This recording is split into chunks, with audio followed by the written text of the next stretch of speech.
Welcome to YouTube GAHFU Garifuna channel and its playlist called Garifuna Duo, the Garifuna Way. Today we are going to be talking about Garifuna traditional beliefs, practices, and superstitions. Traditional beliefs are long-held values and ideas passed on from one generation to the next. Garifuna beliefs are ingrained in the Garifuna culture, heritage, which is a vital part of Garifuna Duo that shapes their cultural identity, ideas, spiritual practices, and their community's social standards. Well, the Garifuna practices are often influenced by the understanding of traditional beliefs and practices from the family structures, their own experiences and perspectives. Finally, the cultural superstitions are often rooted in cultural historical events, family and or communal folk tales.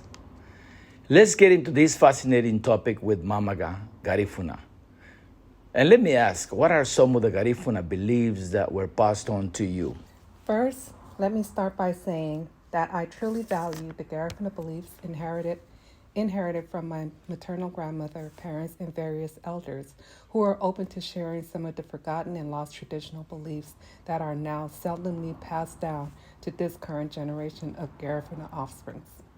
For example, the core belief that it is taboo or forbidden for Garifuna to shed the blood of another Garifuna. The elders' words are that you can lash, whip, and cut anyone with the tongue, meaning that you could tell them off, insult, or cuss them out, but never mark or shed the blood of your kin. The belief of not mutilating the body, including not getting your ears pierced, was adhered to, especially during my grandmother's time. Most of my grandmother's female peers always wore a clip-on earring, as well as my mother's peer, who continued to believe that the body should not be mutilated. My dad practically disowned me, when I was 19 years old and I got a few tattoos and some piercing. He scolded me and he reminded me that the body is a sacred vessel from our ancestors and it was not meant to be tarnished or mutilated in any way. He instructed me to apologize to my ancestors for my actions, which I did. I never got another tattoo or piercing after that experience.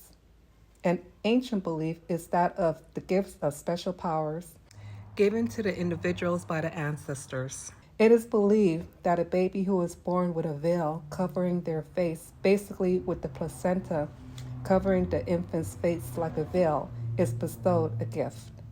This gift or power can be that of sight, being able to see the future or past, healing, hearing, communicating with the environment, animals, or ancestors, also shape-shifting, and other abilities. I recall the story of a shape-shifting relative who was known for changing into a bat, owl, and once into a bushel of bananas to cross the border. There are stories about folks who are able to communicate with environment to tell you if it was a good day to sail for a voyage or to go fishing. If you abuse or misuse the gifts given to you by the ancestors, it will be taken away from you. Also, the belief of protecting oneself, but especially infants, from malevolent intentions, individuals or spirits, by wearing red as a simple string, bracelet, on the wrist or the ankle.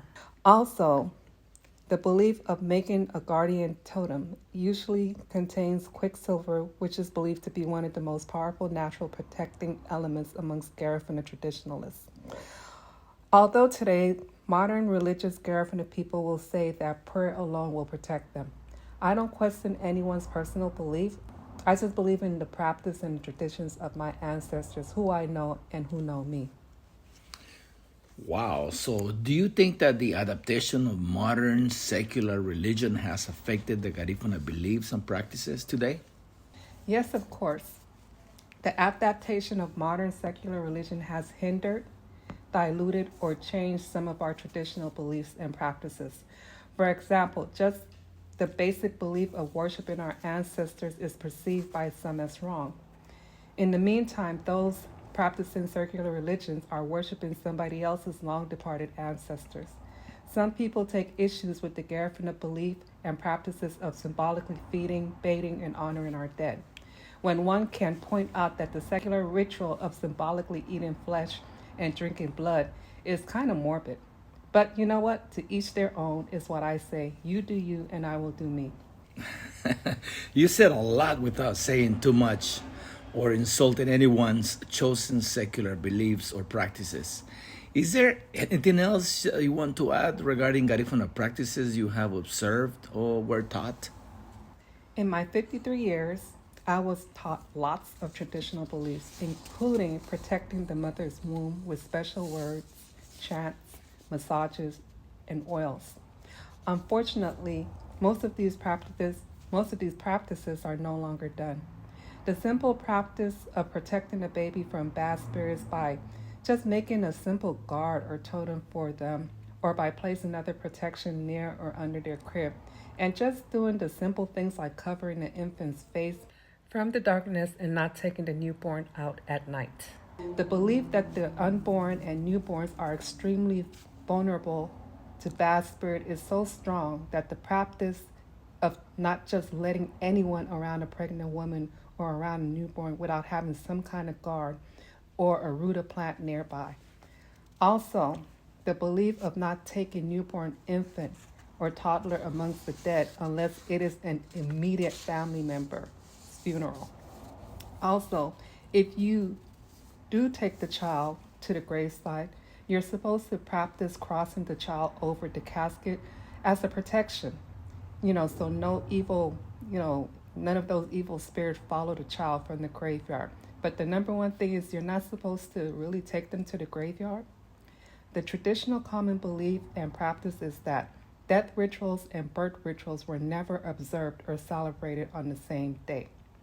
For example, if you attended a funeral in the morning, you are not supposed to attend a baby shower or birthday celebration without spiritually cleansing yourself, because an entity could have attached itself to you while you were at the graveyard and can unknowingly bring harm to others who are sensitive or vulnerable around you. Unfortunately, due to the influences of circular religion, many Garifuna are no longer vigilant in protecting the most innocent and vulnerable around us or ourselves.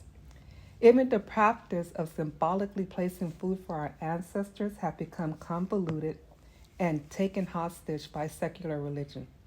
While traditionalists believe in setting food for their ancestors whenever it is requested, no questions asked, however, the modern secular practitioners have adopted the practice of when and when not to set food for the ancestors, including frowning on setting food during the season of Lent because of the notion that the ancestors are either away or asleep. Keep in mind that not every ancestor was religious. Prior to, getting indoctrinated into Christianity or whatnot, the various religions that Garifuna people have now adopted, Garifuna people did not believe in these modern day, thoughts, especially in regards to Lent. So, food was set for the ancestors whenever they requested it. But again, the influence of modern religion, some people have chosen not to set food, except for when it's told for them by whoever to set it, whatever.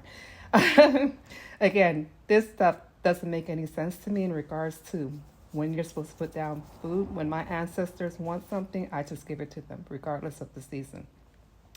This misconception that you are supposed to give up what you believe traditionally, give up your traditional practices for the sake of any secular religion just baffles me.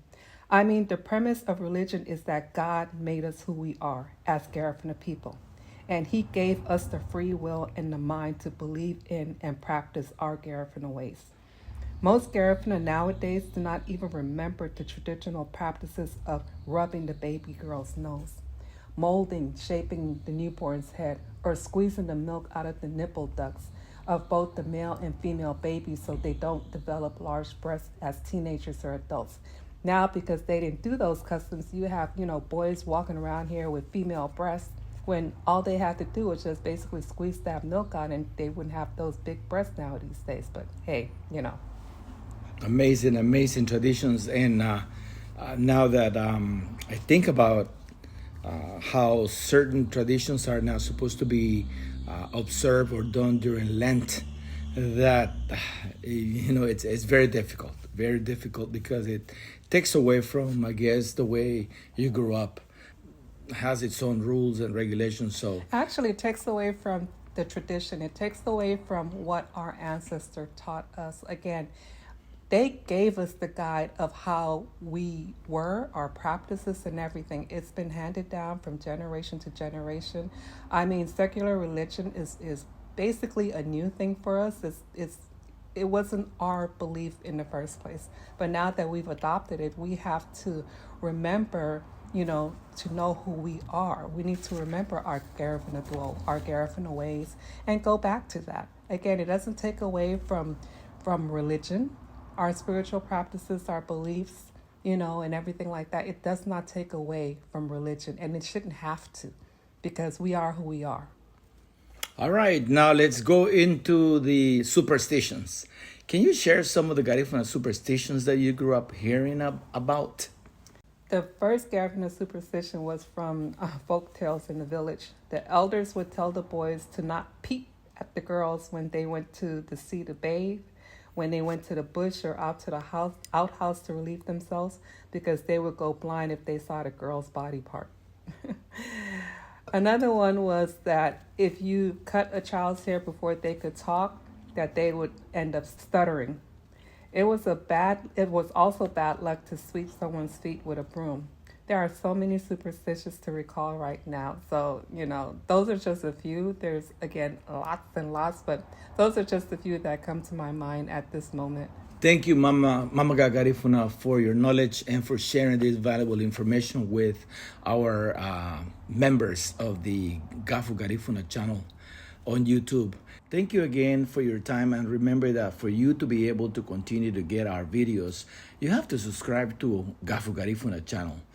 Like our videos as well and make comments. This will allow algorithms to automatically show you more of our videos and more frequently. They will be going in your every time you come on YouTube. And in closing, I will just, encourage, the next generation, this generation, my generation, and the generation behind me.